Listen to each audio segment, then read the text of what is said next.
Bueno, un saludo para todos. Soy Rubén Darío, el profesor y director de eventos académicos del Instituto Cultural Iberoamericano, quien fiel a su filosofía educativa y solidaria estableció un ciclo de conferencias magistrales y un programa de entrevistas académicas, conversando con el profesor Rubén Darío. Le damos la bienvenida a todos los que se van conectando, a nuestros estudiantes y a las estudiantes y a todos en general. Hoy tenemos un invitado muy especial, muy importante. Se trata de Julio César Luna. Él es un actor, director, libretista, guionista colombo-argentino. Nació en Córdoba el 17 de febrero de 1945 en Argentina. Es reconocido aquí por su trabajo de actor y director. A sus 20 años llegó por primera vez al país, pues él venía con un grupo de teatro a presentar un montaje. El plan era viajar y después irse a Estados Unidos. Sin embargo, Julio César confirmó que el clima le hacía muy bien, ¿sí? Y entonces se decide quedar y comienza su carrera artística aquí. Muchos lo recordamos como el primer galán de la televisión colombiana, pero también como un gran actor de esos que ya hoy casi no quedan. Entonces, gracias a su profesionalismo, nosotros podemos y disfrutamos de telenovelas como Gallito Ramírez, Azúcar, La Potra Zaina, Pero Sigo Siendo Rey. Le damos pues la bienvenida, maestro. Eh, Gracias por estar. Rubén Darío, muchas gracias por esta invitación. Te agradezco mucho, profesor. Muy encomiable tu labor que estás haciendo con todos los muchachos en pro de mejorar nuestra imagen intelectual a todo nivel. Te agradecemos mucho tu inclusión y tu fortaleza para seguir adelante en este trabajo que te has impuesto. Muchas gracias por Bien. la invitación, Rubén. Bueno, profesor, entonces, maestro, díganos, queremos saber, cuéntanos un poco de ti, más bien, eh, sobre por qué en Colombia, por qué actor, quién es Julio César, saber más de ti. Cuéntanos. Bueno, es un cuento que ya he repetido muchísimas veces en cientos de reportajes, pero te resumo, yo llegué acá después de haber estado en Chile estudiando en el TEUCH, salí a los 18 años de Argentina, estuve año y medio en el TEUCH, y después con un grupo de teatro nos fuimos con la ilusión de llegar al Actor Studio, que era lo que estaba de moda en esa época, ¿no es cierto? Y bueno, entonces en esos paseos, en esas idas por toda Latinoamérica, pasando de Chile a Perú, y de Perú a Ecuador, y de Ecuador a Colombia, decidí quedarme acá porque aquí se me pasó el asma que tenía y bueno, fue para mí la panacea. Dije, ¿para qué sigo a Estados Unidos al Actor Studio? Mis compañeros siguieron para allá y yo me quedé con cartas de recomendaciones que tenía para el maestro Bernardo Romero Lozano, Santiago García, Manuel Dresner, en fin, los grandes que hacían teatro, Nina Moscovich en esa época. Y empecé con ellos en teatro y después pasé a la televisión y ya pues el recorrido tú lo acabas de decir. Empecé en teatro, haciendo teatro para televisión con el maestro Bernardo Romero. Después empecé a hacer novelas, fui protagonista de varias novelas, total como de 20 novelas creo que pasé. Y después en el año 81, 82 empecé a dirigir. Y ahí empezaron un poco a cambiar la televisión a la mejor televisión que tuvimos en todas las épocas, que era la televisión del 80 al 95, donde teníamos programas fabulosos, donde se hacían adaptaciones de novelas de autores latinoamericanos, donde teníamos dos programas de teatro, el Teatro Universal que yo dirigía y el Teatro Popular Caracol que dirigía mi amigo Jaime Botero. Y estaba el cuento del domingo, estaba Arribamos Nuestra Historia, estábamos en La Hora del Suspenso, comedias fabulosas. Era una época muy buena y muy enriquecedora para el alma y para el intelecto. Decían que la cultura hace poco que no produce rating. Pues en esa época lo teníamos todo y hacíamos programas culturalmente básicamente culturales. Bien, ahora cuéntanos algo que es bien importante para los jóvenes, ¿no? Sobre todo, y es cómo elegir la profesión, cómo elegir las profesiones, si hay que dejarnos ir por vocación, por ejemplo, en tu caso, ¿cómo elegiste ser actor? Pese a seguramente muchas personas tienen o les sugieren que estudien otra cosa o que sean otra cosa, pero ¿cómo te dejas llevar o seducir por la actuación? No sé, yo creo que la actuación me escogió a mí, ¿no? Porque yo desde pequeño leía mucho, profe Rubén, mucho leía, desde los 6 años de edad, cuando me daban esos ataques de asma, cogía un libro de la biblioteca de mi papá, me iba a la cocina porque no podía dormir, ahogado, me ponía una manta sobre los hombros, prendía el gas, recuerdo, y así me pasaba toda la noche leyendo. Esa comunicación con los libros de aventuras, con los libros de ver otros países, otras imágenes, otras ideologías, otros cuentos, eh, te da una dimensión diferente de la vida desde muy pequeño. Entonces, creo que esa imaginación que me despertó la lectura dio paso, por supuesto, a interpretar. Y después estudié en el colegio de curas, el bachillerato lo hice ahí interno, en el colegio Pío IX de la congregación San Carlos, de los salesianos. Hacíamos para las fiestas santas, Semana Santa, hacíamos cuadros relacionados con la Semana Santa. Y en uno de esos cuadros intervine yo. Y ahí me empezó a gustar. Claro que el primer papel, te vas a reír, porque el primer papel que interpreté fue la Virgen María. Cuando mi padre vio eso, se puso un poquito nervioso.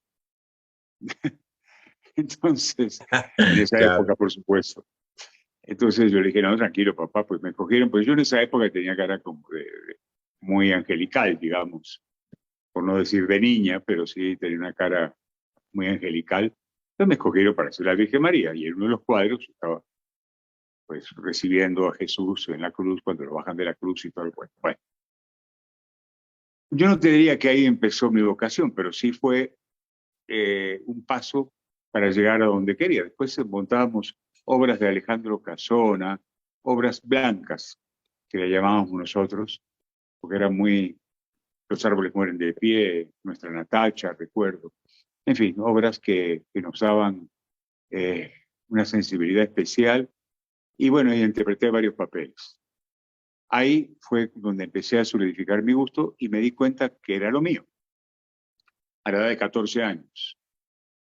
Y después ya terminando el bachillerato, terminé el bachillerato muy rápido porque ya son 5 años, terminé a los 16, me metí a estudiar teatro en el Teatro Labardén de Buenos Aires y en el Tirso de Molina, donde daban clases de teatro. Eran pagas y en otros gratuitos, entonces tenía que turnarme para que el presupuesto de mi papá se le ajustara y no le causarle mucho prejuicio. A todo esto también, mi padre, que era abogado, quería que yo estudiara, que no abandonara el derecho. Pero hice 2 semestres de derecho, pero prácticamente ni iba ni me preocupaba por estudiar realmente. Lo mío era el teatro y era mi fuerte y mi pasión y lo que a mí me gustaba.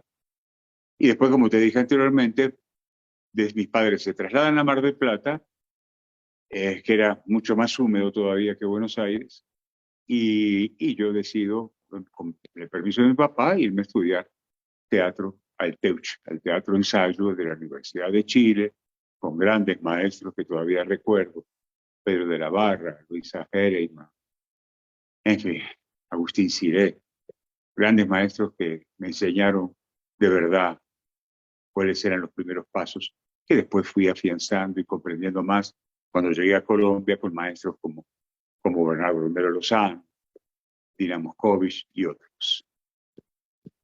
Acá desarrollé mi verdadera vocación. Aquí, digamos que me volví profesional. Primero, como te dije anteriormente, en teatro. Mi debut en teatro fue con una obra infantil en el Teatro Colón, que se llamaba Pluff, el fantasmita. Y yo era uno de los 3 marineros. Era la primera vez que yo trabajaba para niños y fue muy emocionante.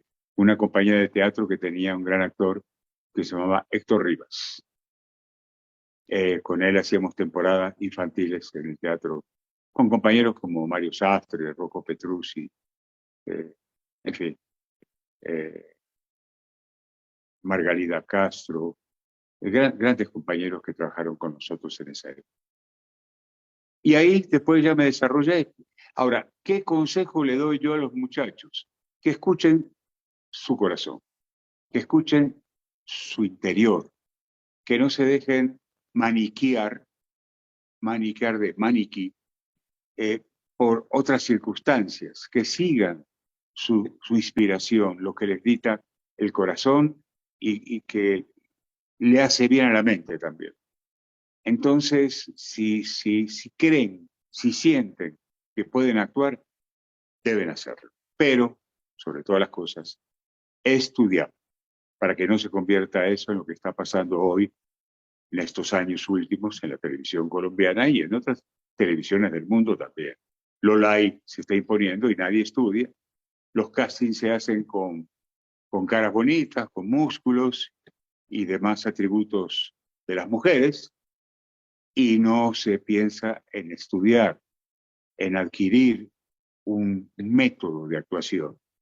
Por eso estos muchachos que empiezan suben como palmeras y caen como cocos, porque no saben sino interpretarse a sí mismos. E interpretarse a sí mismos vale para una novela, vale medianamente para la segunda, pero para la tercera lo desaparece. En este momento hay más de 1.500 actores sin trabajo. Yo diría que 500 son profesionales y 1.000 son los desechables, entre comillas, que llaman malignamente mucha gente, que no los llaman más para nada. Acabaron con las ilusiones de esos muchachos. ¿Por qué? Por no haberles enseñado a estudiar actuación.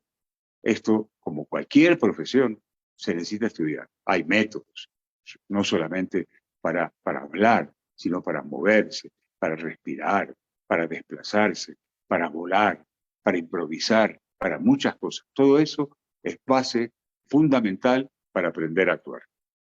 Bien, perfecto, perfecto. Ahora continuamos por ese sentido. Entonces, digamos que cuando tú empiezas a actuar en teatro, ¿sí? Y te enfrentas luego a las cámaras, ¿cuál fue como la primera diferencia que tú encuentras para actuar frente a un teatro y frente a una cámara? Como que qué diferencias que están bien marcadas tú podrías mencionar. A ver, hablan mucho de esa diferencia de que actuar en teatro y actuar en televisión o en cine. Yo no le encontré diferencia. Lo único que hay que achicar las emociones y sobre todo la expresión corporal, porque uno está en un primer plano, como estoy ahora, y uno no puede hacer así, ni mover los brazos, ni expresarse con el cuerpo como lo hace en teatro. Entonces hay que ser más mesurado en los movimientos y las expresiones y todo lo demás. Eso es lo único. El sentimiento, la técnica es lo mismo. Pero, El maestro, teatro, Rubén, tienen que bien, entender que el teatro es la madre de todas estas artes que llevamos menores. Punto. El que aprende a actuar en teatro sabe actuar en cualquier otra cosa. ¿tú crees de pronto que por la falta de este último del teatro es que ahorita aparecen tantos actores de momento nada más que no tienen lo otro, todo eso que tú decías, todo ese fundamento, digamos, profesional, artístico? La falta del teatro hace que cuando lleguen a la televisión o que tengan una carrera muy corta. Así es. Es una de los problemas, la falta de teatro. Pero habiendo estudiado, habiendo escuelas de actuación, se suple la falta de teatro con las escuelas, por supuesto. Y en las escuelas de teatro generalmente hacen obras de teatro, por supuesto. Generalmente el primer grado o segundo grado de actuación o tercer grado, al final de cada, hacen 1 o 2 obras de teatro por lo menos. Eso es fundamental. El teatro, insisto, es la madre de todas estas artes menores y es lo que te enseña a ni hablar del contacto con el público, ni de hablar eh, el aplauso, el sentir, lo que te rodea, las luces, la escenografía, todo. Hoy en día se hace un teatro más banal y más ligero, que son el stand-up comedy, que sube un tipo ahí con un sillón y un fondo, un telón de fondo, y empieza a hablar, a veces con cierta gracia, son buenos observadores, eh, echan 4 o 5 groserías para que la gente se ríe, termina, la gente sale más o menos contenta, pero con nada en la cabeza, no deja nada.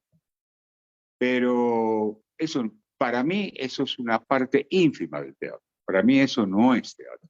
El teatro tiene la grandilocuencia de la escenografía, de la música, de la utilería, de las luces, del vestuario, todo eso hace la magia del teatro. Y, por supuesto, un buen actor con un excelente texto, que es lo principal. ¿Y qué pasó entonces, maestro, con la televisión colombiana actual, con la dramaturgia, con gran parte, porque no podemos negar que hay unos actores y un teatro muy bueno en la actualidad, pero entonces, ¿qué ocurrió? ¿Sí? ¿Qué ocurrió a lo Yo largo del tiempo con la televisión?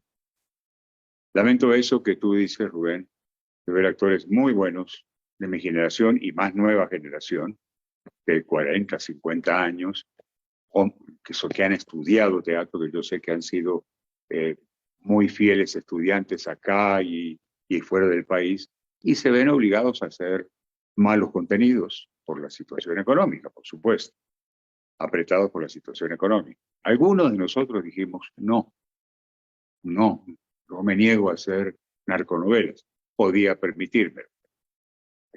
Y entonces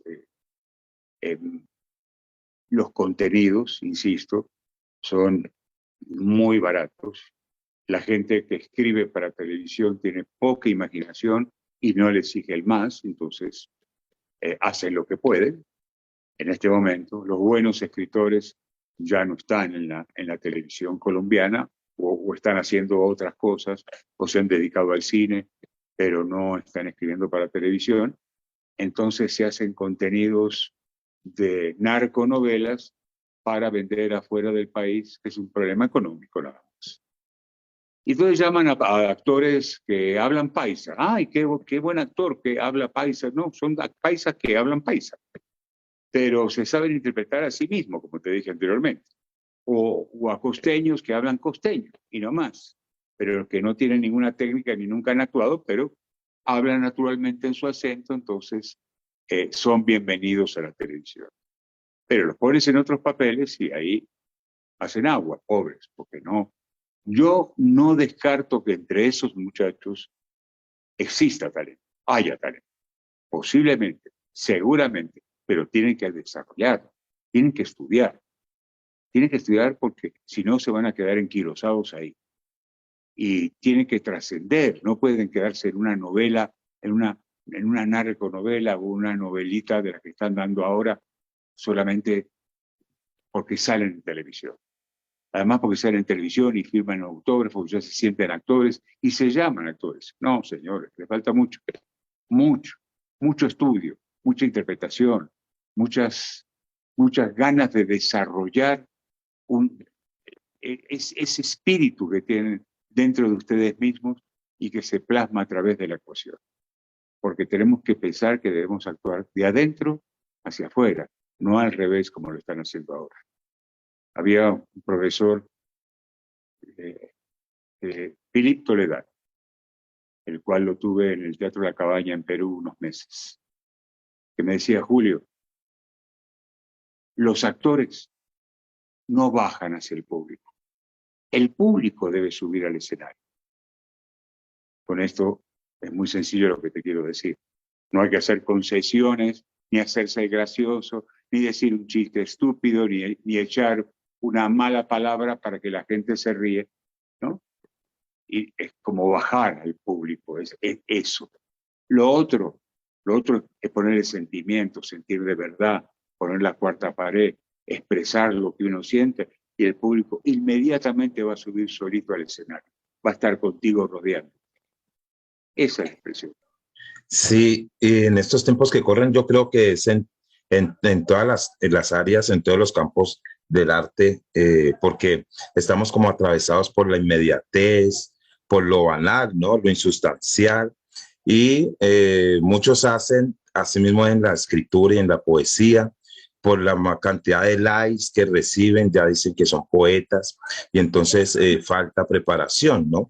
Lo de actuar es bien interesante lo que dices, porque no solamente puede ser que él sea el idóneo para representar un papel particular, pero lo ideal sería que fuera idóneo para representar cualquier papel. Es lo que te entiendo, ¿cierto? Correcto, correcto, profe Rubén. Así es. Y lo que tú dices en todas las artes, es cierto. Sí. Es que el mundo está así también, ¿no es cierto? Me he enterado hace poco que los managers que tenemos en Colombia, que pienso que no, yo no conozco a ningún manager que sepa ser manager, como lo son en Europa, como lo son en Estados Unidos. Se preocupan por su manejado hasta de vestirlo, hasta de cuidarlo personalmente, hasta de hacerlo estudiar. Hoy acá le consiguen el papel y lo sueltan como papa caliente y no más. Y van por su 20%. En, los managers deben cumplir una tarea también de profesionalizar a sus manejados, porque, insisto, no pueden soltar a un joven solo ante estos señores que, pues, de alguna manera se los comen vivo. Y entonces hacen de las suyas con ellos, en el sentido que los ponen a hacer cosas que no están bien, que no son dignas para nuestra profesión. En fin, eh, yo creo que el mundo está así, Rubén Darío, como tú bien dices, y no solamente en la actuación, sino en todas las artes. Estos managers que te estaba diciendo, hoy en día buscan para hacer casting a los youtubers y a los influencers. Entonces, tienes 2,5 millones, 3, 4, 5 millones de visitas, de like y todo el cuento, y de seguidores. Chao. Ah, no, metámoslo porque ese nos va a traer audiencia. Es el pensamiento de los managers y que le han embutido a los productores, a los creativos de los canales, de los dos canales, esas premisas. Entonces, en este momento hay managers, hay influencers y youtubers haciendo papeles en nuestra televisión, algunos protagonizando. Tienen derecho a hacerlo, pero estudien, muchachos, estudien. No, se ven muy limitados. En su además no, se ven que escasamente saben expresar una frase. No, se nota que están expuestos. Y así como están expuestos, así van a terminar también. A la gente hoy en día ya no le gusta nuestra televisión. Cada vez hay más televisores apagados. Cada vez ven menos RCN y Caracol. Cada vez se va más la gente hacia Netflix y hacia otros cable operadores porque viendo películas, porque realmente nuestra televisión está deplorable. Y ni hablar de los realities y todas esas cosas que dejan mucho que desear. Sí, es deplorable, sí, tú lo dices, pero tampoco hay mucho que ver en esas otras plataformas. O sea, las películas y las series de esas plataformas no es que también tengan pues un contenido muy, pero sí la televisión perdió todo eso, la preparación, ¿no? La calidez de los artistas, de los actores. Ahora, hablamos del teatro y la televisión, ahora cuéntanos un poco sobre el papel de dirigir, de libretista, ya. Si todo ese acervo, digamos, de lecturas que hacías, los viajes, el mirar, el estar con otros directores, eso fue tu materia prima de alguna u otra forma Sí, para dirigir, ¿sí? sí, pero también hice cursos. Cuando monté el Hombre Elefante en el Teatro Colón, que tuvo mucho éxito, estuve 2 meses haciendo temporada con el Hombre Elefante, protagonizado por Víctor Mayarino. Eh, Invité a la Embajada de Estados Unidos, al embajador y a la esposa. Vieron la obra y les gustó muchísimo, y entonces a la semana recibí una carta donde me dan una beca para estudiar teleproducción y dirección con la televisión pública, con la PBS, con la televisión pública de Estados Unidos. Un año. Y estuve un año y 2 meses. Me fui, por supuesto, cogí la beca, que era muy buena.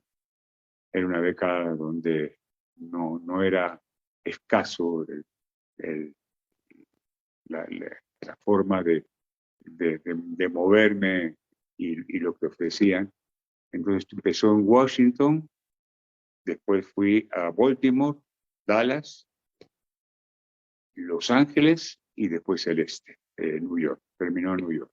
Y eran 2 meses y medio en cada lugar, donde me daban dirección de cámaras, producción, montaje, edición, en fin. Lo principal que necesitaba conocer en ese momento, que después fui desarrollando de otras maneras, por supuesto. Pero eso fue una base importante para mi carrera como director, aunque ya conocía métodos y había visto dirigir a personas muy importantes, de los cuales me habían dejado cosas como David Steven, como Boris Roth, como el maestro Bernardo Romero Lozano, como el mismo Bernardo Romero Pereiro. Entonces, de todos ellos recogí algo y formé mi propio método de ver las cosas y de tener una mirada sobre lo que yo quería hacer. A mí me achacaban que yo escribía mucho en los libretos, que yo todo lo escribía, que yo llegaba, sí es cierto. Yo era muy meticuloso, exigente al máximo, bastante. Yo exigía el 100%, porque sabía si me quedaba con el 50% ya era bueno.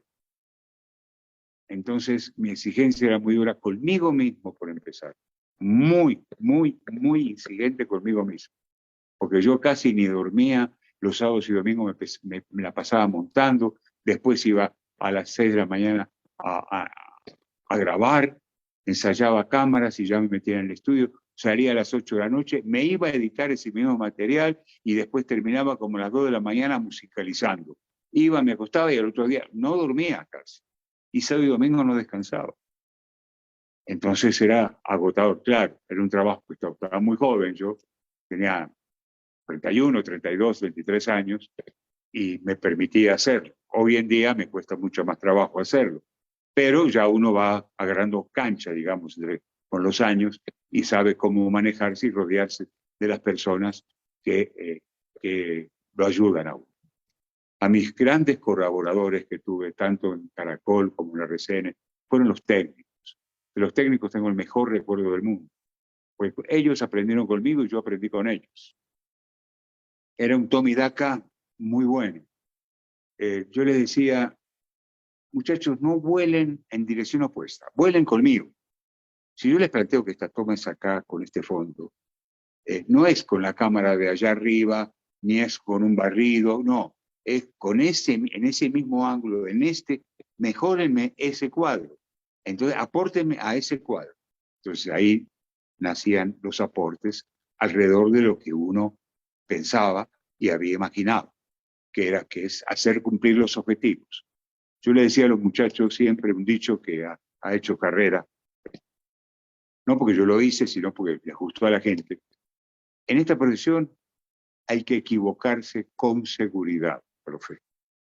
Hay que equivocarse con seguridad. Puede uno equivocarse con seguridad. Correcto.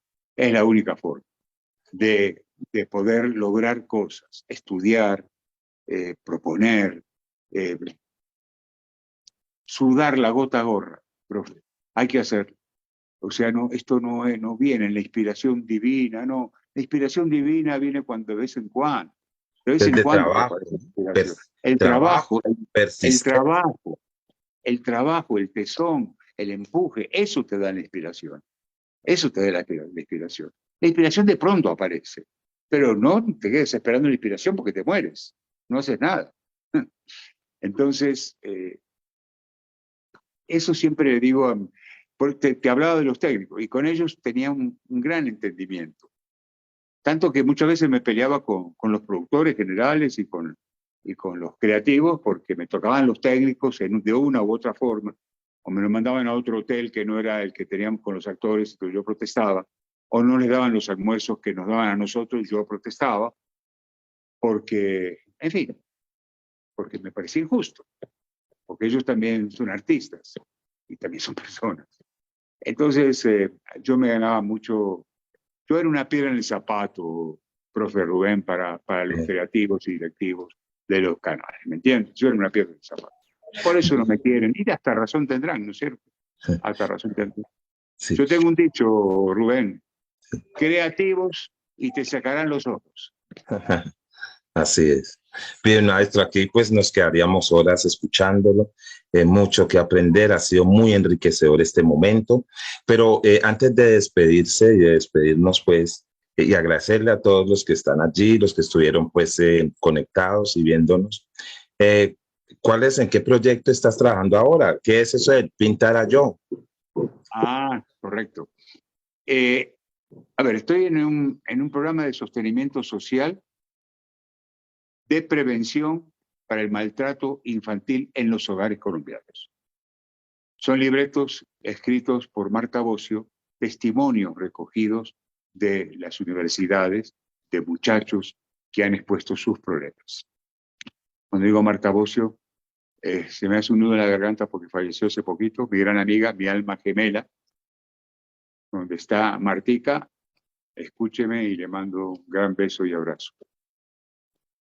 Gran escritora con quien yo he compartido muchas cosas. Callito Ramírez, pero sigo siendo el rey, Tuyo es mi corazón, en fin, ella escribe, hacía las adaptaciones, yo las dirigía, en fin. Y Teatros Universales, ganamos un premio, gané un premio gracias a ella, al mejor director latinoamericano, el premio Ondas de España, que me lo entregaron en Barcelona. Cuando estaba haciendo El Hombre Elefante, hice una pausa y lo fui a recibir en Barcelona. Bueno, ¿qué estoy haciendo? Lo de pilas. Entonces estoy tratando de que me lo hagan ver una institución importante como Bienestar Familiar, por ejemplo, que sería muy importante para ellos. Estuve en COCREA con lo del Ministerio de Cultura, pero no se pudo, no nos dieron dinero para salir adelante. Fue seleccionado el proyecto Pilas entre 400, quedó entre los 18 mejores, pero no nos daban dinero ni nos direccionaron a las empresas que deberían haberlo hecho, pero no, eso no pasó. Entonces estamos buscando cómo monetizarlo para seguir adelante, porque tú sabes, profesor Rubén Darío, que la animación es costosa. Hacer animación, hacer 1 minuto de animación te cuesta miles y millones de pesos. Entonces, esa animación es costosa. Hasta ahora tenemos unos programas de a 3 minutos para exhibir, para mostrar, pero tenemos que seguir adelante porque tenemos cerca de 70 historias para dar a conocer este sostenimiento social. Muy bien, perfecto. Esperemos. Además, estoy escribiendo un seriado con Hilda Delmer, que se llama sobre Carlos Gardel. Sí. Cada día canta mejor. Sí. Acabo de escribir otro seriado sobre los Di Domenico, que es la historia del cine en Colombia, que son los Di Domenico, una familia italiana que vino de Italia a exhibir cine en Colombia, que pocos conocen esa historia, y escribí ya 8 capítulos de 1 hora, es un seriado, muy costosa porque, bueno, es la época, no empieza en 1900, imagínate. Sí. Entonces, allá en Italia, hay que filmar en Italia, hay que filmar en Francia, hay que filmar en varios lugares. En toda la parte del Caribe, y en fin, es costosa, pero es magnífica. Y en fin, y tengo proyectos, en todo momento yo sigo proyectándome. Sigues moviéndote, veo que estás en actividad. Sí, bueno. Yo no paro. Bien, maestro, pues fue un gusto tenerlo. Esperemos pues que podamos estar en otro momento compartiendo de pronto con los jóvenes en una conferencia pues que ellos hay veces participan, y le deseo lo mejor. Muchas gracias y un abrazo, y a ustedes también les decimos gracias por estar, y los esperamos dentro de 8 días con un invitado muy especial. Muchas gracias. Hasta pronto, Darío. Me alegra mucho haber estado. Hasta pronto, saludos a tus estudiantes y a todos y cuenten conmigo para lo que sea. Gracias, profe. Bueno, maestro.